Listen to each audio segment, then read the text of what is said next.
महाप्रभु श्री हरिवंश चंद्र जी महाराज की, श्री सद्गुरुदेव भगवान की जय।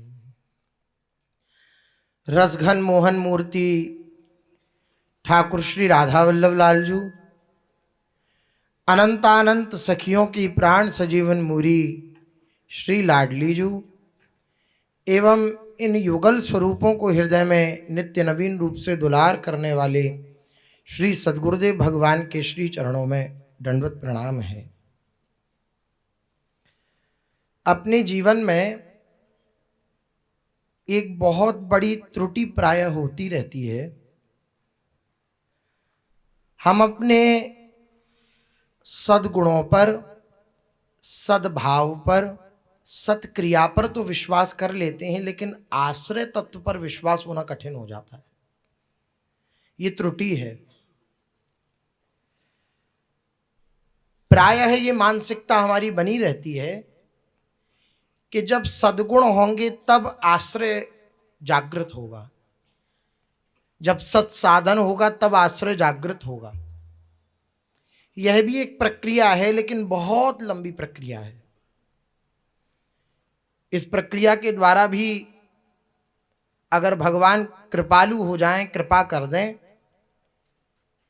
तो उपासक जब साधन की स्थिति को देखता है और अपनी मन की स्थिति को देखता है कि कितना मैंने संभालने का प्रयास किया है, ये नहीं संभला, तो आश्रित हो जाता है। लेकिन पहले आश्रित होकर और फिर भगवान का भजन करना, ये एक अलग बात है। और ऐसे उपासक के जीवन में प्रारंभ से ही आनंद होता है। ऐसा नहीं उसे आनंद मिलेगा कभी, प्रारंभ से आनंद होता है, क्योंकि उसकी दृष्टि केवल और केवल भगवान पर टिक गई। ना अपने सद्गुणों पर टिकी, ना अपने सत् स्वभाव पर टिकी, ना किसी प्रकार के किसी व्यक्ति के कहने पर टिकी कि तुम बहुत अच्छा चल रहे हो या तुम बहुत बुरा चल रहे हो, या तुम्हारी स्थिति तो ऐसी अच्छी है या तुम्हारी ऐसी स्थिति है कि इतनी बुरी है। इस बात पर नहीं टिकी उसकी बात। उसका चित्त जो है वो केवल भगवान की तरफ है, उसकी दृष्टि जो है वो केवल भगवान की तरफ है। ये है आश्रय होए राम को और तब नाम जब। प्रारंभ हो गया जब आश्रय से, तो प्रारंभ से ही आनंद की अनुभूति होने लगती है। एक करना, सद्गुणों को प्राप्त करना, सत्स्वभाव बनाना, अपनी जीवनचर्या को उस कसौटी पर कसना, तब जाकर के उसका परिणाम मानना कि इसके परिणाम स्वरूप आश्रय प्राप्त होगा। और एक प्रारंभ ही आश्रय से हो रहा है, इसमें बड़ा अंतर है। हमारे हृदय में ये विचार रहता है कि जब सद्गुण होंगे तब आश्रय होगा, और बात बिल्कुल उल्टी है। भगवान का आश्रय समस्त सद्गुणों को प्रकट करने वाला है। भगवान का आश्रय समस्त सद्गुणों का उद्गम स्थान है। इस बात को हम भूल जाते हैं। गुणों का प्रादुर्भाव कहां से होता है? प्रभु के चरणारविंदों से। और जो भगवान के चरणारविंदों के आश्रित हो गया, वो सद्गुणी होगा ही होगा, निश्चित। उसके अंदर दिव्य गुणों का प्रादुर्भाव होगा ही होगा। लेकिन कब? जब आश्रय को महत्व दिया जाएगा। आप गुणों को खूब इकट्ठा करने का प्रयास करिए, ये गुण आ जाए। ये गीता जी में अनेक गुणों का वर्णन है, स्थित प्रज्ञ महापुरुषों का, जिनसे भगवान प्रेम करते हैं, उनका पीछे चर्चा भी हुई है। उन समस्त गुणों को आप धारण करने का प्रयास करिए और आश्रय को छोड़ दीजिए। तो थोड़ा मोड़ा अगर आपको अनुभव भी होगा ना कि ये गुण मेरे अंदर आ गए, तो वे आपके हृदय में आनंद उत्पन्न नहीं करेंगे, अहंकार उत्पन्न करेंगे। सीधे सद्गुणों का आश्रय आपके जीवन में अहंकार उत्पन्न कर देगा। मैं इतना गुणवान, मेरे अंदर ये गुण, मेरे अंदर इतनी उत्तम कोटि की विवेक शक्ति, मेरे अंदर ये, मेरे अंदर वो। बस जो मैं मेरापन प्रभु के चरणों में स्थापित करना था, वह और दृढ़ हो जाएगा जब सद्गुणों का आश्रय होगा।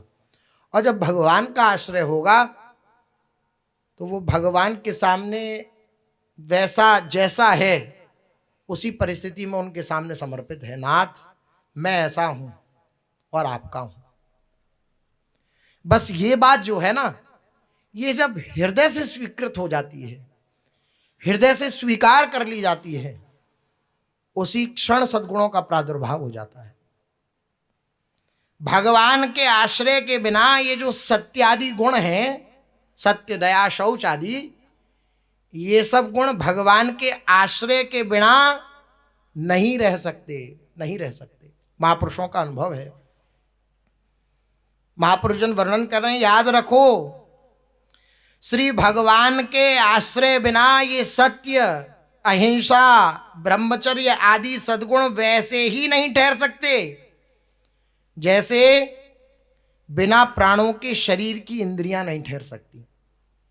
प्राण है शरीर में तो इंद्रियां कार्यरत हैं, शरीर कार्यरत है, और इसमें से प्राण ही निकाल दिए जाएं तो शरीर किसी काम का रहेगा क्या? सद्गुणों की सत्ता तब तक है जब तक भगवान का आश्रय है। भगवान का आश्रय रूपी ये महान गुण अगर निकाल दिया तो ये सद्गुण केवल और केवल शव के समान है। इसी बात को गोस्वामी जी कह रहे हैं, जिन हरि भगति हृदय नहीं आनी, जीवित शव समानते ही प्राणी। हरि भक्ति रूपी सद्गुण हृदय में उदित नहीं हुआ, हरि आश्रय उदित नहीं हुआ, तो वो जीवित मुर्दा के समान है, जीवित मुर्दा के समान है। कारण क्या है? इन समस्त सद्गुणों का प्राण है भगवद आश्रय, और इस भगवद आश्रय को ही स्वीकार नहीं करा, केवल सद्गुणों को इकट्ठा करने की ही चेष्टा करते रहे, तो ये भी इकट्ठे नहीं हो पाएंगे और आश्रय भी नहीं बन पाएगा। इनका आश्रय प्रथम लिया जाए, भगवान का आश्रय। पूज्य सद्गुरुदेव भगवान की वाणी है, जिस क्षण आप आश्रित हो जाएंगे उस क्षण से समस्त सद्गुणों का प्रादुर्भाव आपके जीवन में हो जाएगा। वो भजन होगा जो कभी आप नहीं कर सकते थे। श्रवण किया है प्राय इसी बात को गुरुजनों से। उस कोटि का भजन होगा, उस कोटि का साधन होगा जिसका आप कभी विचार भी नहीं कर सकते थे, उस कोटि का साधन होगा। किसके परिणाम स्वरूप? आश्रय के परिणाम स्वरूप। जब हम आश्रित हो गए, अपने अहम को, अपने चित्त को, अपने मन को प्रभु के चरणों में समर्पित कर दिया, तो इसमें खास बात क्या है? क्यों सद्गुणों का प्रादुर्भाव होता है? क्योंकि पूरी जिम्मेदारी भगवान की आ जाती है। हम अपने जीवन को आपके समर्पित कर दें तो अब आप हमें अच्छे अच्छे कपड़े पहनाएं तो जय जयकार किसकी होगी? हमारी होगी, आपकी होगी?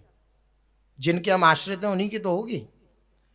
और आप खूब फटे पुराने कपड़े पहनाएं तो बुराई किसकी होगी?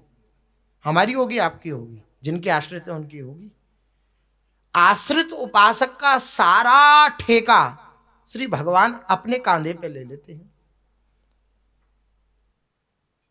ये आश्रय का चमत्कार है। फिर उसके लिए कोई कर्तव्य शेष नहीं रह जाता, एक ही कर्तव्य रह जाता है बस उसके लिए। क्या? अपने आश्रय दाता की तरफ निहारना, बस ये कर्तव्य रह जाता है आश्रित के जीवन में। देखते रहना वो क्या करते हैं, देखते रहना वो क्या पवाते हैं, देखते रहना वो कहाँ सुलाते हैं, देखते रहना वो अंतःकरण में क्या वृत्ति देते हैं, देखते रहना वो क्या कृपा प्रसाद देते हैं, देखते रहना कि वो किस रूप में आकर के अपना दुलार प्राप्त कराते हैं। केवल वो देखता रहता है, कुछ करता नहीं है, देखता रहता है। बोले नहीं हमें तो दिखता है करता हुआ, नहीं, वो करता हुआ भी नहीं करता, क्योंकि कर्तृत्व अभिमान जो है वो उसका विलय हो चुका है प्रभु के श्री चरणों में। जब कर्तृत्व विलय हो गया तो भोगने की कोई बात ही नहीं है। जब हम कर्ता होंगे तभी तो भोगेंगे। हमने किसी को मारा होगा तभी तो उसकी सजा भुगतेंगे, जब मारा ही नहीं तो भुगतेंगे क्यों? जब कर्तृत्व समाप्त हो गया तो फिर भोक्तृत्व भी नहीं रहता, भोगने की।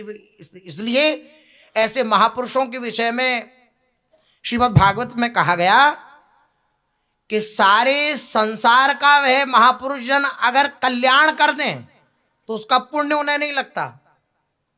और सारे संसार का अगर विध्वंस उनके द्वारा हो जाए तो उसका पाप उन्हें नहीं लगता। क्यों? मूल अहम समर्पित हो गया, कर्तृत्व भोक्तृत्व उनके जीवन में नहीं रहा। ये आश्रय सबसे उत्तम और बड़ी वस्तु है, और ये हृदय में प्रादुर्भूत होना भी अत्यंत कठिन है। कैसे? एक ही उपाय है, हृदय में ये आश्रय जागृत हो जाए, उसका एक ही उपाय है, गुरु चरणाश्रय, गुरु पादाश्रय। केवल एक उपाय है और कोई उपाय नहीं है। गुरु चरणों का आश्रय अपनी मन बुद्धि की अटकलों को हटा करके अगर लिया जाए तो निश्चित रूप से उनके हृदय की वस्तु, ये जो आश्रय है, वे उपासक के हृदय में प्रकट हो जाता है। लेकिन जब तक हम व्यवहार की सत्ता दृढ़ रख के सद्गुणों को इकट्ठा करने की चेष्टा करते हैं कि हम में ऐसे गुण हो कि प्रभु रीझ जाएं, तो आप सच मानिए बड़े बड़े महापुरुष जन भी अनंत अनंत काल तक तपस्या करके, यज्ञ करके, होम करके, हवन करके उन परम प्रभु को प्राप्त नहीं कर सके, उनके प्रेम को प्राप्त नहीं कर सके। अगर सद्गुण ही सब होते तो सब प्राप्त कर लेते भगवान को। भगवान तो केवल और केवल राम ही केवल प्रेम प्यारा। श्री गुरु गोविंद सिंह जी कहते हैं, साची कहो सुनी ले हु सभे, जिन प्रेम कियो तिन ही प्रभु पायो। श्री गुरु गोविंद सिंह जी की वाणी है। मैं सच कहता हूं, सत्य कहता हूं, सत्य कहता हूं, अगर किसी ने प्रभु की प्राप्ति करी है तो केवल एक ही बात से करी है। किस बात से? प्रेम करके, मेरे प्रभु, मेरे प्रियालाल। बस जिन प्रेम कियो तिन ही प्रभु पायो। और किसी ने नहीं प्राप्त किया उन प्रभु को। जिन्होंने प्रेम किया उन्होंने ही प्राप्त किया।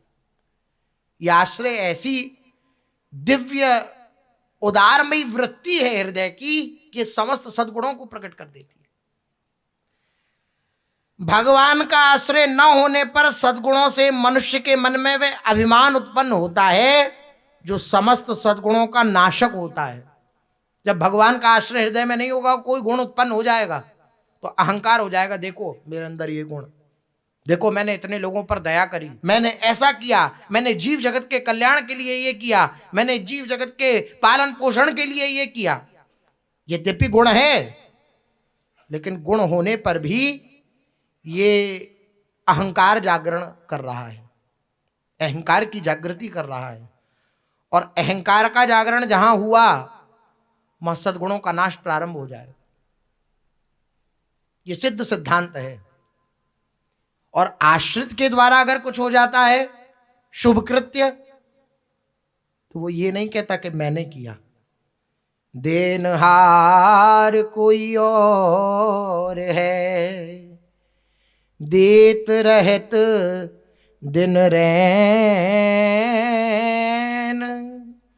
लोग भरम मोह पे करें तासों नीचे नैन।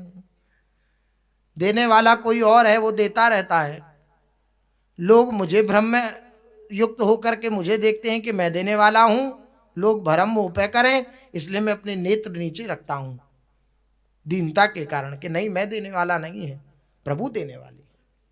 ये भक्त की स्थिति होती है। यद्यपि उसके द्वारा भी सद्गुणों का वर्धन हो रहा है, उसके द्वारा भी सत्कार्य हो रहा है, लेकिन वह सत्कार्य उसके जीवन में अहंकार उत्पन्न नहीं कर रहे, वे उसको उसके मार्ग पर बढ़ा रहे हैं। क्यों? क्योंकि मूल स्थिति जो है वो श्री राधा युग चरण निवास, वो श्री लाडली जी के गोरे चरणारविंदों में स्थित है। ये भक्त की, उपासक की स्थिति होती है। वरना अहंकार की इतनी बड़ी विचित्र चाल होती है कि वो सिखाता रहता है मैं आश्रित हूं, लेकिन वो रखता इन्हीं विशेष गुणों का आदर है अपने हृदय में। ऐसी स्थिति होती है अहंकार की। वो कहेगा कि सब प्रभु की कृपा से हुआ, लेकिन जब बात आएगी, जब वही व्यक्ति जिसके प्रति उसने सत्कर्म या कुछ पुण्य किया था वो व्यक्ति उसके प्रतिकूल हो जाए, तो फिर वही कहेगा कि देखो इसको मैंने इतना ऊंचा बढ़ाया था और देखो अब ये मेरे प्रतिकूल हो रहा है। क्या कारण हुआ? केवल वाचिक बात कही गई कि श्री जी के द्वारा हुआ। अगर वो आपके प्रतिकूल हो गया तो अब भी तो देखो कि श्री जी की जैसी इच्छा। अब हम ये क्यों देख रहे हैं कि देखो मैंने ऐसा किया था, इसका मतलब वो बात झूठी थी जब हम कह रहे थे कि श्री जी ने ऐसा किया। यही सूक्ष्म वृत्ति जो है यही भगवान के आश्रित नहीं होने देती पूर्ण रूप में। हम कहीं ना कहीं इन बातों का विशेष महत्व रखते हैं कि हम कुछ ऐसा करके सामने वाले को अपने बस में कर लें कि कल को ये मेरी जय जयकार करे, कुछ ऐसा करें उसके अनुकूल चलें, उसके अनुकूल चल के उसे अपने वश में कर लें, कहें यही मुख से कि सब श्री जी करा रही हैं, लेकिन अंतर की भावना ये रहती है कि उसको अपने अनुकूल करके उसको बस में कर लें। क्यों?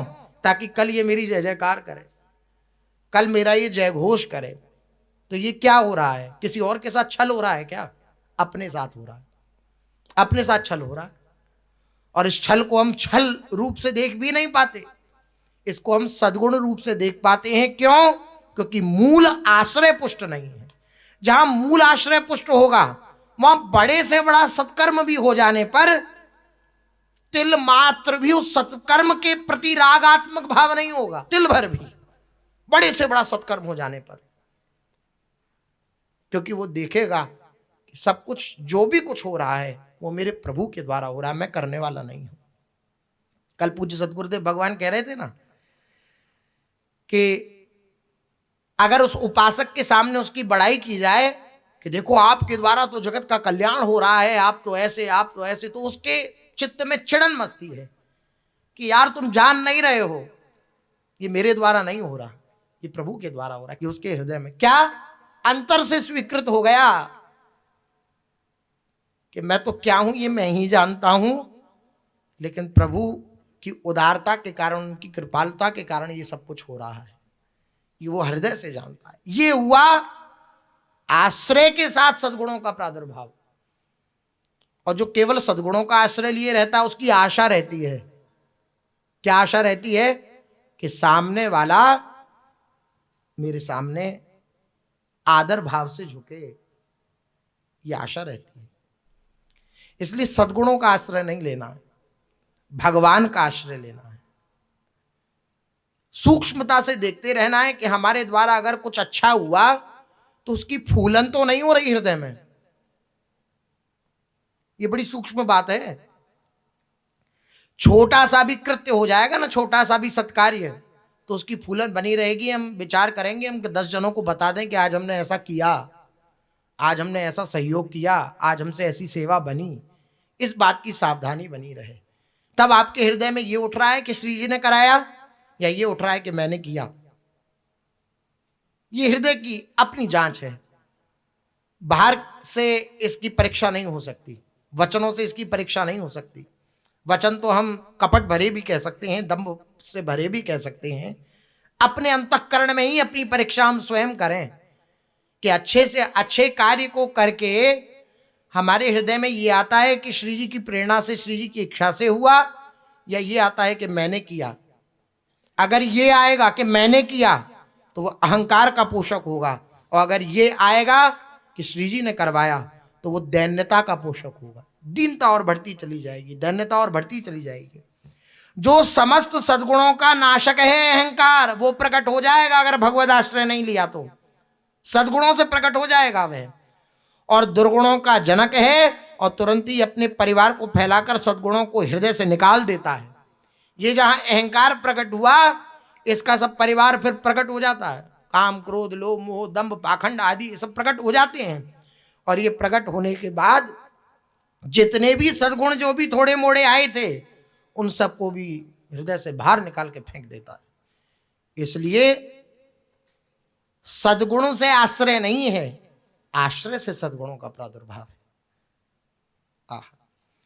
जो अपने भगवान को सर्वस्व मानकर भगवान के समर्पित रहता है, तो भगवान के हृदय में आते ही समस्त दुर्गुण वैसे ही नष्ट हो जाते हैं जैसे सूर्य का उदय होने पर अंधकार मर जाता है। आश्रय पर दृष्टि हुई, आश्रय को प्रमुख रखा, चिंतन स्वरूप से प्रभु का हृदय में प्रादुर्भाव हुआ, प्रकट हुए चिंतन स्वरूप से प्रभु। अब जब चिंतन स्वरूप से प्रभु का प्राकट्य हृदय में हुआ, वहां सारे दुर्गुण जो हैं वे सब नष्ट हो जाएंगे। हरि स्मृति सर्व विपद विमोक्षणम। जहां हरि स्मृति का जागरण हुआ, जिन दुर्गुणों को हम छोड़ना चाहते हैं और नहीं छोड़ पाते हैं, वे समस्त दुर्गुण छूट जाएंगे केवल और केवल भगवान की स्मृति से। इसलिए प्रायः श्री सद्गुरुदेव भगवान कहते हैं कि दुर्गुणों को छोड़ने का प्रयास मत करो, नाम को पकड़ने का प्रयास करो। नाम को पकड़ोगे तो ये अपने आप छूट जाएंगे, क्योंकि प्रभाव है उसका। अंधकार तभी तक रह सकता है जब तक सूर्य उदय नहीं हुआ। सूर्य उदय होने पर फिर अंधकार नहीं रह सकता। सूर्य का अभाव ही अंधकार है, भगवान का अभाव ही ये दुर्गुण है। जहां भगवान का चिंतन रूप से हृदय में प्राकट्य हुआ, नाम रूप से जिह्वा पर आविर्भाव हुआ, श्री दशरथ कौशल्या जी के यहाँ, श्री नंद यशोदा जी के यहाँ, श्री देवकी वसुदेव जी के यहाँ तो भगवान का एक बार ही प्रादुर्भाव हुआ। लेकिन महापुरुषों से सुना है कि नाम जापक की जिह्वा पर भगवान का प्रतिक्षण प्रादुर्भाव होता है, क्योंकि नाम और नामी में भेद नहीं है, प्रतिक्षण प्रादुर्भाव होता है। तो जब नाम का, उनकी स्मृति का प्रादुर्भाव हुआ, तो जैसे सूर्य के रहने पर अंधकार नष्ट हो जाता है, ऐसी भगवान के नाम और चिंतन के प्रभाव से जितने भी दुर्गुण हैं वे सब नष्ट हो जाएंगे। इस बात पर विश्वास नहीं होता। इस बात पर तो विश्वास हो जाएगा, तुम अपने दुर्गुणों को हटाओ तब नाम जप करो। इस बात पर तो बहुत लोगों के मुख से आप प्राय सुनेंगे, अरे हम कहाँ योग्य हैं भगवान के, अरे हम कहाँ, तो किसके योग्य हैं? संसार के। तो भटको फिर। नहीं, हम जैसे भी हैं, जिस परिस्थिति में हैं, जिस स्थिति में हैं, हम केवल और केवल भगवान के योग्य हैं, संसार के योग्य नहीं। ये बात बिठानी है। महापुरुष जन इसी बात को बिठलाने के लिए आते हैं। यही बात नहीं बैठी तो फिर क्या हुआ? सब बेकार चला गया जीवन। नहीं, हम उनके योग्य कभी बन पाए, ये संभव है क्या? नहीं बन सकते कभी। वे परात्पर परमेश्वर जगदीश्वर हैं, समस्त गुणों के समुद्र हैं, वे गुण समुद्र हैं प्रभु। थोड़े मोड़े गुण, जैसे सूर्य को कोई दीपक दिखावे तो हंसी होगी कि नहीं होगी? सूर्य है, वो अपने में ज्वाजल्यमान है, दीपक उसके सामने क्या है? ऐसे ही अपने गुणों के द्वारा हम प्रभु को रिझाना चाहें कि हमारे गुणों को देख करके भगवान एकदम आनंद पूर्वक कह उठे, वाह वाह, तुम्हारे जैसा भगत हमें कभी नहीं मिला। ऐसा नहीं है। उनके द्वारा उनकी प्राप्ति, उनके आश्रय से तो सारे सद्गुणों का प्रादुर्भाव हो जाएगा। यही बात कह रहे हैं, जगत का ये सूर्य तो फिर छिपता भी है, परंतु भगवान एक बार जिसके हृदय में उदित हो जाते हैं फिर वे कभी छिपते नहीं। प्रश्न हो सकता है कि सूर्य उदय हुआ, अंधकार नष्ट हो गया, लेकिन फिर सूर्य छुपेगा, अस्तातल चल को जाएगा तो फिर अंधकार हो जाएगा। तो ऐसा ही क्या इस मार्ग में होता है क्या? ये तब तक होता है जब तक अपनी क्रियाशीलता बनी रहती है, अपने करने का भाव कि मैं भगवान का चिंतन कर रहा हूं। तो जब कर रहा हूं, तो जब तक चिंतन किया तब तक हृदय में आनंद रहा, और जब चिंतन नहीं किया तब हृदय फिर दुखी हो गया, फिर परेशान हो गया। और जब चिंतन स्वरूप से प्रभु आए स्वयं, तो वे फिर कभी नहीं जाते, वे फिर कभी नहीं जाते। वो कैसे आते हैं? केवल और केवल उनके आश्रित हो जाने से वे हृदय में आ जाते हैं। भगवान एक बार जिसके हृदय में उदित हो जाते हैं फिर वे कभी छिपते नहीं, वे छिपते नहीं हैं फिर कभी। एक बार जिसके हृदय में आ बसते हैं फिर वहां से उन्हें वह उपासक निकालना भी चाहे तब भी निकालने पर भी वे नहीं निकलते। अगर कोई उन्हें निकालना चाहे, उपासक एक बार प्रभु आ जाएं हृदय में, और कोई उन्हें निकालना भी चाहे, गोपीजन जैसे कहती हैं कि भाई श्याम सुंदर क्या कहा जाए, आप हमारी स्मृति में मत आया करो। देखिए कैसा अहम समर्पित है। वो ये नहीं कह रहे हैं कि हम आपका स्मरण करती हैं, नहीं, आप हमारी स्मृति में मत आया करो, क्योंकि आप स्मृति में आ जाते हो तो हमारे सारे ग्रह कार्य शिथिल पड़ जाते हैं। एक गोपी यमुना किनारे खूब ध्यानस्थ बैठी थी, तो दूसरी गोपी उसके निकट गई, बोले क्या कर रही हो? बोले मैं प्रयास कर रही हूं कि ये श्री कृष्ण निकल जाए। होली के छंदों में एक कविता आता है, उतना ही भाग सुनाते हैं। कैसी कहूं, कहां जाऊं, कासे कहूं, कौन सुने, को तो निकारो या तो दर्द बढ़े नहीं, तेरी मेरी वीर जैसे तैसे इन अखियन सो, अबीर तो निकल गयो अहीर तो निकले नहीं। ठाकुर जी ने गुलाल मारा और गुलाल के साथ आंखों में स्वयं भी प्रवेश कर गए। अब यमुना किनारे गई, धोआ आंखों को, सुबह से संध्या हो गई, धोए जा रही है आंखों को। दूसरी गोपी गई, क्या बात है, अभी तक तेरे आंखन से अबीर नहीं निकला, गुलाल नहीं निकला क्या अभी तक? बोली सखी गुलाल तो निकल गया कब का, लेकिन उस अबीर के संग जो अहीर आंखों में चला गया था ये नहीं निकल रहा है। एक बार जिसके हृदय में भगवान आ गए, एक बार जिनके नेत्रों में भगवान की वे मनोहर मूर्ति समा गई, फिर वहां से निकालने पर भी वे नहीं निकलते कि भाई निकल जाओ आप, चले नाहिन रहो ही मैं ठोर। अब कहीं किसी और चीज के लिए उसके हृदय में जगह नहीं रह गई। इस स्थिति को प्राप्त करने के लिए आश्रय, हम भगवान के आश्रित रहें। बड़ी से बड़ी साधना की भी चर्चा हो रही हो तब भी हृदय से भगवान के आश्रित रहकर हम उनसे प्रार्थना करें, देखो नाथ आपके मिलने की ये कसौटी है, लेकिन मैं अपने जीवन में इसे धारण कर पाऊं ऐसा मुझे अपने ऊपर विश्वास नहीं है। आपके ऊपर विश्वास है कि आप जब जैसा जिस समय चाहोगे वैसा हो जाएगा और आप मुझे अपनी कृपा से प्राप्त हो जाओ। इस बात पर हृदय से विश्वास, हृदय से विश्वास। कोई भी क्रिया प्रतिक्रिया हो तो उसमें अपने को ना लाना, केवल प्रभु केवल प्रभु केवल प्रभु। माने श्री जी श्री जी श्री जी ऐसी बस जाएं चारों तरफ से कि और किसी बात के लिए हृदय में ठौर ना रहे, और किसी बात के लिए हृदय में जगह ना रहे। ऐसी स्थिति उनकी कृपा से आ सकती है, उनके आश्रय के प्रभाव से आ सकती है। और उनका आश्रय किसको प्राप्त होता है इसकी कोई शर्त नहीं है, जो उसको प्राप्त करना चाहता है उसको प्राप्त हो जाता है।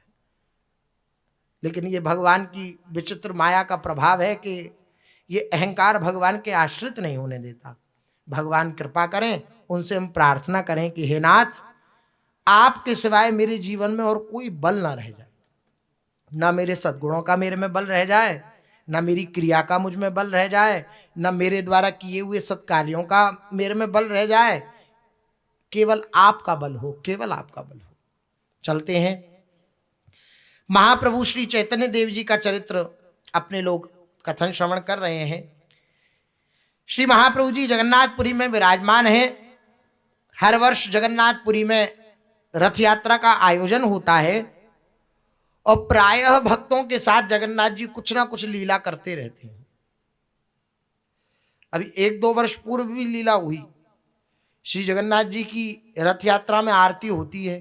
श्री जगन्नाथ जी जब गुंडीचा मंदिर पधारते हैं तो उनकी आरती की जाती है जब अगवानी से पहले। तो वर्षा भयंकर, चारों तरफ वर्षा है, रथ के भी चारों तरफ वर्षा है। इसका तो खूब आप चलचित्रों में भी देख सकते हैं। लेकिन जहां आरती हो रही है वहां एक बूंद नहीं है। आसपास दर्शन में आ रही है कि वर्षा है, लेकिन जहां आरती हो रही है वहां पर तो भगवान श्री जगन्नाथ अपने भक्तों के संग प्राय लीला करते ही रहते हैं। श्री महाप्रभु जी भी उन्हीं भक्तों का स्मरण कर रहे हैं जिनके साथ भगवान लीला परायण रहते हैं जगन्नाथ जी। ऐसे ही पूर्व वर्षों में श्री जगन्नाथ जी की रथ यात्रा का समय निकट आया, लेकिन एक ऐसे व्यक्तित्व जिनका नाम बलराम दास, वे जगन्नाथपुरी में विद्यमान थे, लेकिन जगन्नाथ रथ यात्रा में शामिल नहीं हुए, आए नहीं। क्यों नहीं आए?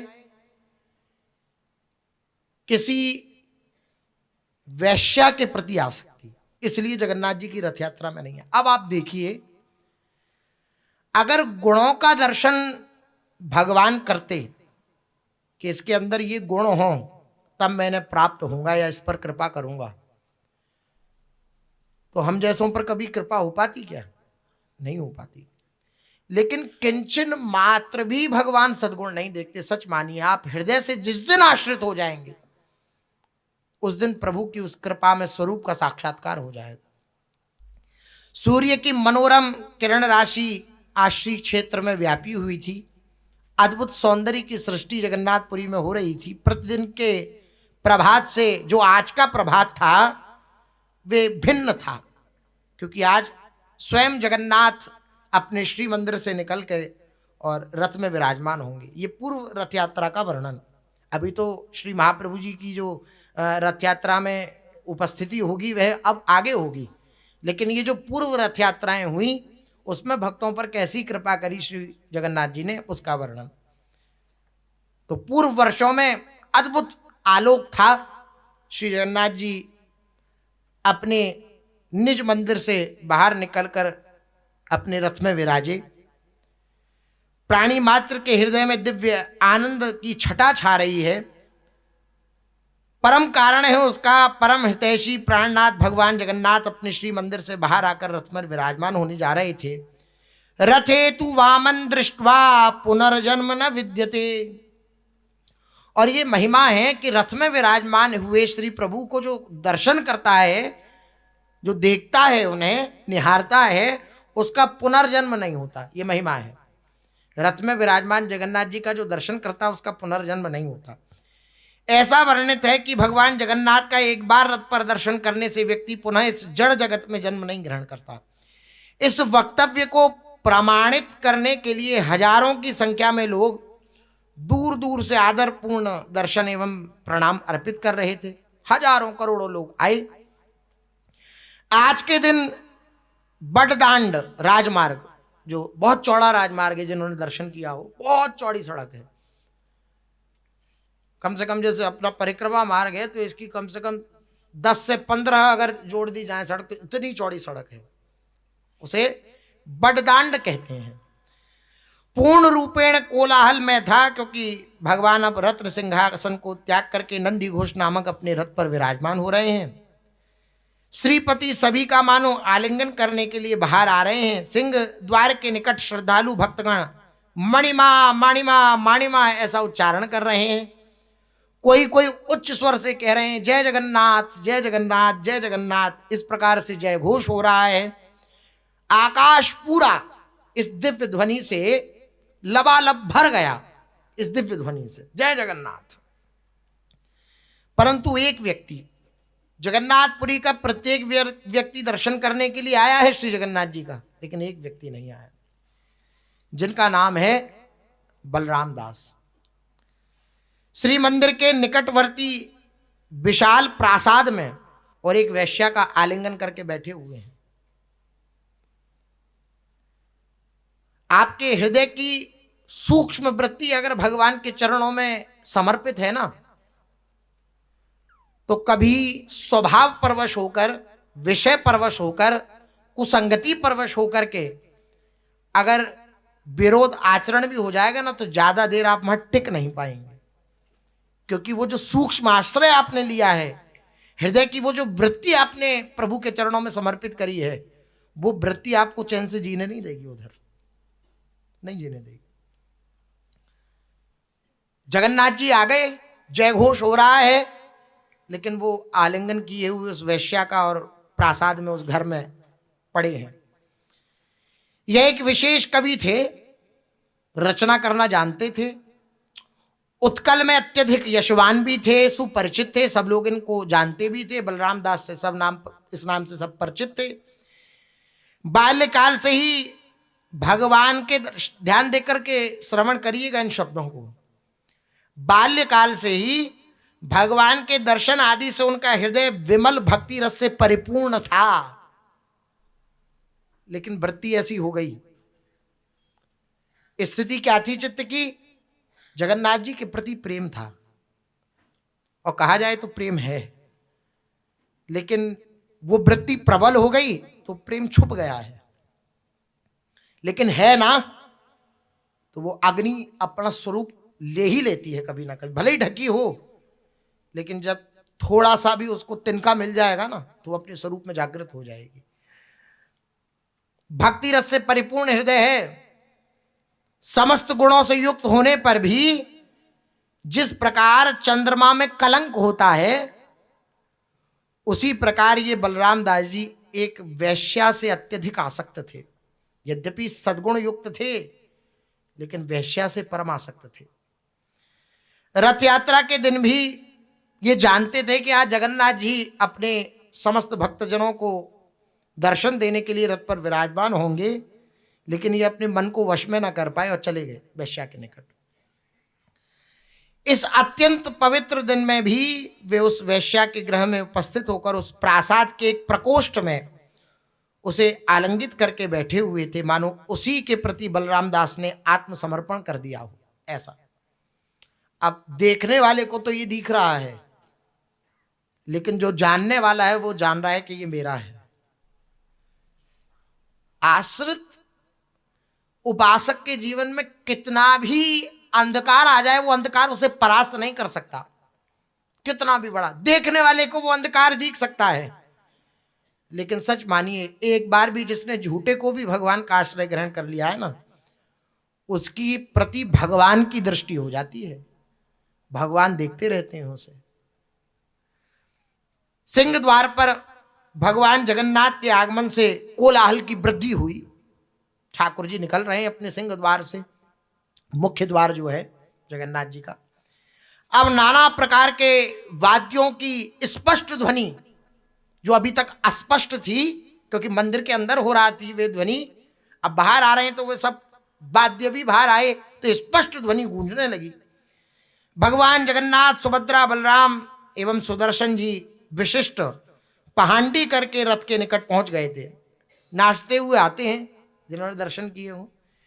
श्री जगन्नाथ जी नृत्य करते हुए आते हैं।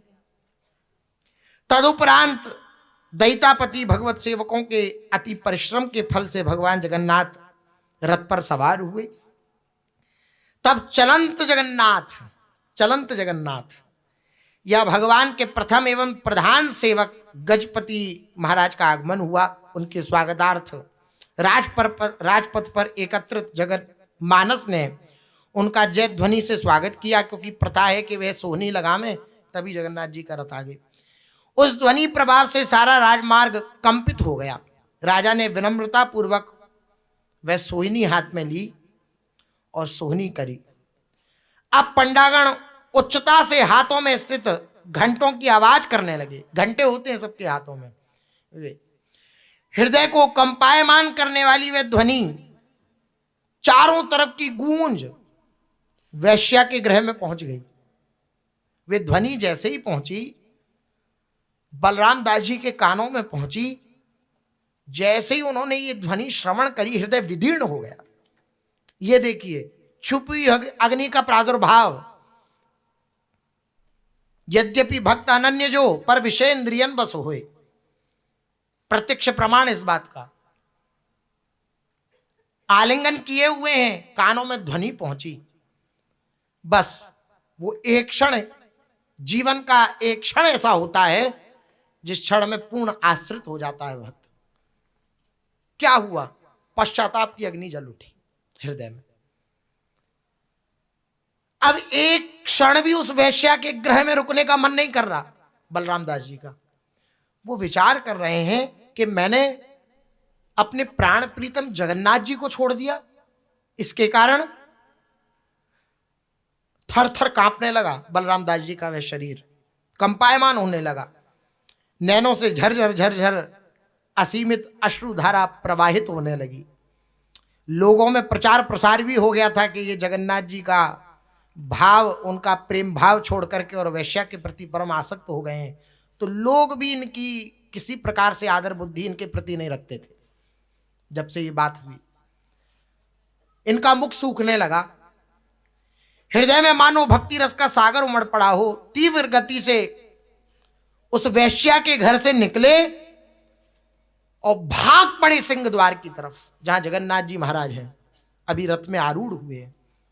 भागे, भाग करके भीड़ में घुसे, असंख्य लोगों की बड़ी ही कष्टता से पार किया, क्योंकि बहुत भीड़ होती है, तो उसको कष्टता से पार किया उस भीड़ को, और जगन्नाथ जी का जो नंदी घोष रथ है उसके समीप पहुंचे। भगवान के रथ के सामने खड़े होकर तन्मयता से और व्याकुलता से भगवान के मुखमंडल को देख रहे थे। अश्रुधारा बह रही थी, शरीर पूर्णतः पसीने से भीग गया था।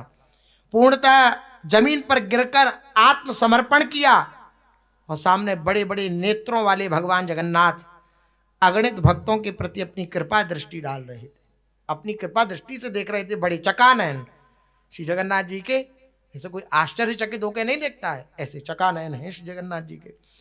वे अपनी दोनों भुजाओं को फैलाकर सभी को आलिंगन करने के लिए आह्वान कर रहे थे। बलराम दास जी को ऐसा प्रतीत हुआ कि मानो जगन्नाथ जी मुझे बुला रहे हैं, क्योंकि हाथ ऐसे हैं, तो उन्हें ऐसा प्रतीत हुआ कि मुझे गले लगने के लिए बुला रहे हैं श्री जगन्नाथ जी। दौड़े, जो सीढ़ियां होती हैं वो सीढ़ी ऐसी होती हैं एकदम सरपट, उस पर चढ़े। जैसे ही जगन्नाथ जी के उस नंदी घोष रथ पर चढ़ने का प्रयास किया, तो जो निकटवर्ती थे वे जानते थे, यद्यपि बलराम दास हैं, लेकिन जानते थे कि ये जो है विरोध भाव को धारण करने वाले हैं, वैश्या के प्रति आकृष्ट हैं। तुरंत सबने बलराम दास जी को झटका और वहां से हटा दिया, दूर कर दिया, जगन्नाथ जी के रथ से हटा दिया वहां से। इनके मुख से केवल एक शब्द निकल रहा है, जय जगन्नाथ जय जगन्नाथ जय जगन्नाथ। मस्तक पर घने बाल, शरीर अत्यधिक सुठाम आकर्षक, गौर तनु, शरीर पर स्थान स्थान पर कुमकुम व अलता के चिन्ह स्पष्टतया दिख रहे थे, और वस्त्रों पर तांबुल दाग तथा कंधे उत्तरीय से रहित थे। ऐसे बलराम दास को भगवान जगन्नाथ के सेवकों ने देखा तो अत्यधिक क्रोध में आकर के वे जगन्नाथ जी के पार्षद बोल उठे, गंडे तो तांबूरगार कुमकुमे देह जर्जर, अति कदर ये तोर काये, दिशुछि खंड चित्र पाय, स्नान शौच तोर नाही, स्नान शौच तोर नाही, खुलूत वैश्या घर सोई, की पातू चडिलू रथर, भकत पन चपाडू तोर। उन्हीं की भाषा में ये, ब्रह्मा इंद्रादि जार पादे, सेवा करंती अपमादे, था कुतोर भय नाही, आशीषु शुचि वस्त्र लो। अब चूंकि इनके वस्त्र जो थे वे सुंदर तो थे, घुंघराले इनके बाल थे, लेकिन उस पर पीक पड़ी हुई थी पान की, तो इससे प्रतीत हो रहा था कि सीधे वहां से आए हैं। अच्छा, सुकड़े हुए वस्त्र थे, यद्यपि नवीन थे लेकिन सुकड़े हुए। डांटते हुए पुजारियों ने कहा कि तुम में बिल्कुल भी विवेक नहीं है। अरे, जिनके चरणों की वंदना ब्रह्मा शंकर इंद्र आदि बड़े बड़े देवता भी जिनके चरणों की वंदना और सेवा करने के इच्छुक रहते हैं, तुम उनके निकट आ रहे हो, तुम अपने वेश को नहीं देख रहे हो, ना तुमने स्नान किया है, ना तुमने किसी शौचाचार आदि के नियमों को का पालन किया है, तुम सीधे चढ़ते चले आ रहे हो इस रथ पर।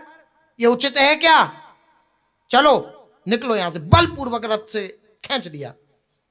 सेवकगण रथ का पुनः शोधन आदि करने लगे, क्योंकि ये चढ़ गए ना, तो सफाई करने लगे तुरंत।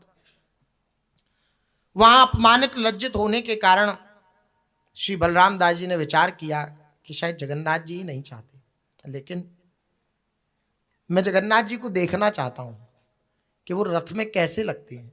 मैं उन्हें बहुत देर तक निहारना चाहता हूं। क्या करूं? कंपित शरीर है, अश्रुपूर्ण नेत्र हैं। समुद्र तट पर आए, बंकी मुहान नामक स्थान है, वहां पर बलराम दास जी आए। देखिए भगवान कैसा प्यार करते हैं अपने निज जनों से। वहां बैठ करके श्री जगन्नाथ जी की स्मृति करते हुए दोनों हाथों से भगवान से वे प्रार्थना करने लगे, हाथ जोड़ करके, हरि हो बाली त्रिरथ करी छी मुह, संतोषे विजय कर गोसाई। हे हरि, अब मैं प्रार्थना करता हूं आपसे, आप अपनी रथ यात्रा में तो मुझे शामिल नहीं होने दिया, नहीं रहने दिया, लेकिन अब मैं यहीं जगन्नाथ जी आपसे प्रार्थना करता हूं कि यहीं समुद्र तट पर मैं बालू का रथ बनाऊंगा, बालुका का रथ बनाऊंगा। आपसे प्रार्थना करता हूं कि आप उस बालुका में रथ पर आकर विराजमान हो। ये प्रार्थना करी। बलराम दास जी ने व्याकुलता पूर्वक श्री जगन्नाथ जी से प्रार्थना करी और पूर्ण मनोयोग से श्री बलराम जी के लिए, श्री जगन्नाथ जी के लिए, श्री सुभद्रा जी के लिए सुंदर बालुका में रथ का निर्माण किया। एकांत है, पूरा जो जगन्नाथपुरी है वहां के सब जन श्री जगन्नाथ जी की रथ यात्रा में शामिल हैं, तो सन्नाटा है। बाकी और क्षेत्रों में आज समुद्र तट पर भी सन्नाटा है।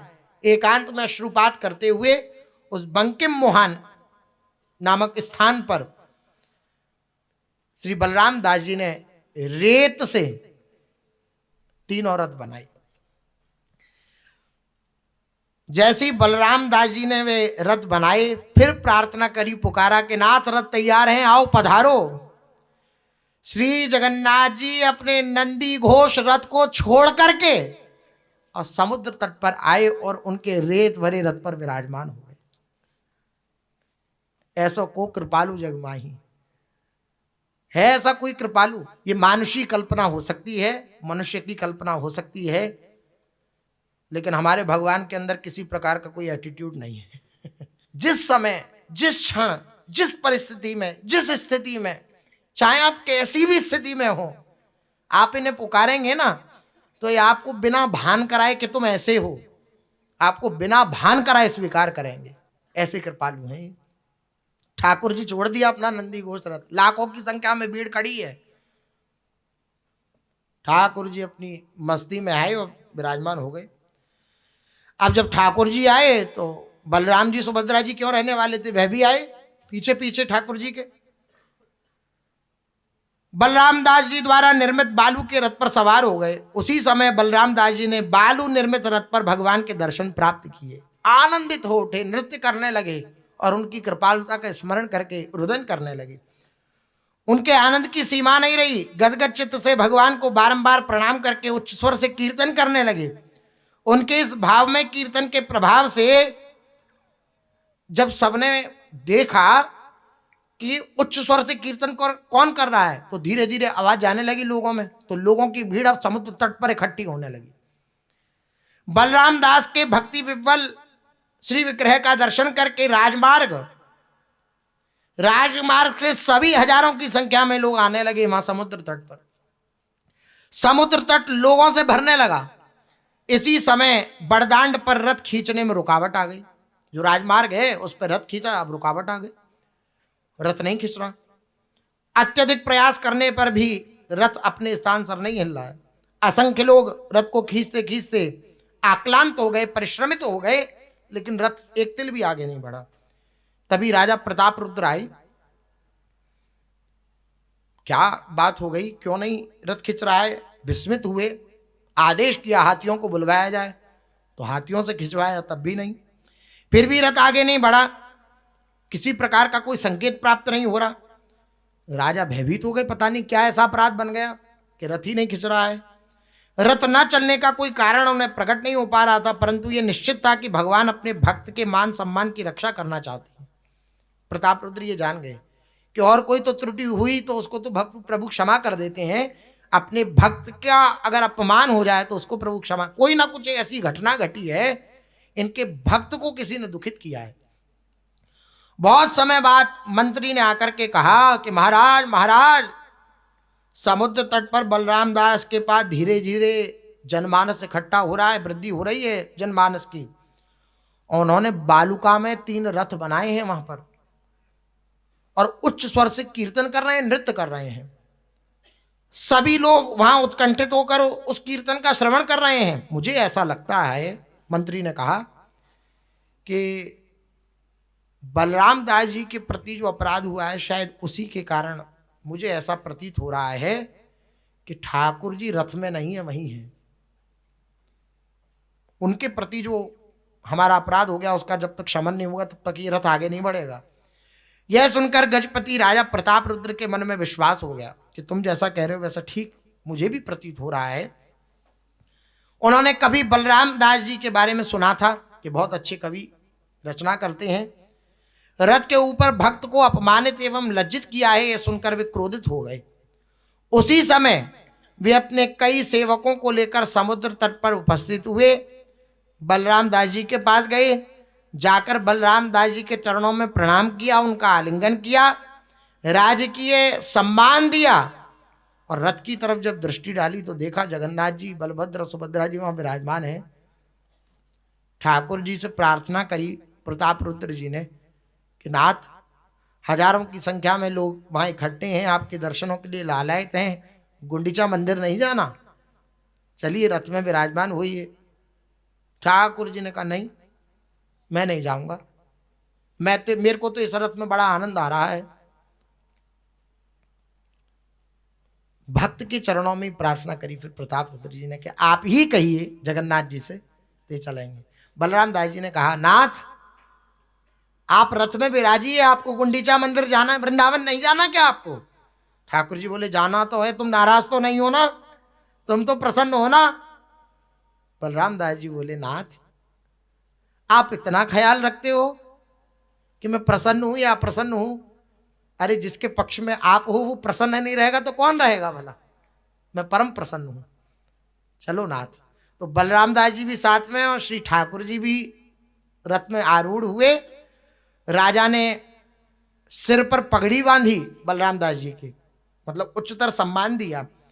यह देखकर लोगों के मन में बड़ा आनंद हुआ। चारों ओर लोग बलराम दास जी को घेरे हुए जय घोष करते हुए एक ध्वनि से बोल रहे हैं, जगन्नाथ महाप्रभु की जय, बलराम दास जी की जय, भक्त वत्सल भगवान की जय। चारों तरफ जय घोष हो रही है। और बलराम दास जी के साथ श्री ठाकुर जी आए और फिर रथ यात्रा पूर्ण रूपेण संपन्न हुई। कहने का तात्पर्य इस लीला चरित्र से यही बात समझ में आती है कि जो इनके आश्रित हो गया, जो जिन्होंने इनके साथ थोड़ा मोड़ा जो भी हृदय का संबंध है वो इनके साथ जुड़ दिया, जो भी कुछ है अपने पास, जितनी आसक्ति हमने शरीर संसार में अपने प्रियजनों में जोड़ रखी है ना, उसी आसक्ति को, उसी प्रेम को बस भगवान के चरणों में समर्पित कर दें तो भगवान इतने कृपालु हैं कि झूठा खेले सांचा हो गया। अगर कोई झूठे को भी इनसे कह देता है नाथ मैं आपका हूं, तो ये उसका निर्वाह करते हैं, ये निर्वाह करना जानते हैं। और आप खूब सच्चे हृदय से आंसू बहाते हुए संसार से कहते रहो हम तुम्हें बहुत प्रेम करते हैं, तब भी वो प्रेम का निर्वाह करना नहीं जानता संसार। प्रेम का निर्वाह करना तो केवल और केवल प्रभु जानते हैं। वे नहीं देखते आप कैसे दुर्गुणी हैं, कैसे दुराचारी हैं, आप उनके हैं या नहीं, बस वो यह देखते हैं। जब आप उनके हैं तो आप देखिए लाखों की संख्या, हजारों की संख्या, उस सब भीड़ को छोड़ करके एकांत में बलराम दास जी के पास आ गए। ठाकुर जी इतना प्यार करते हैं। शेष चर्चा आगे। श्री राधा वल्लभ लाल की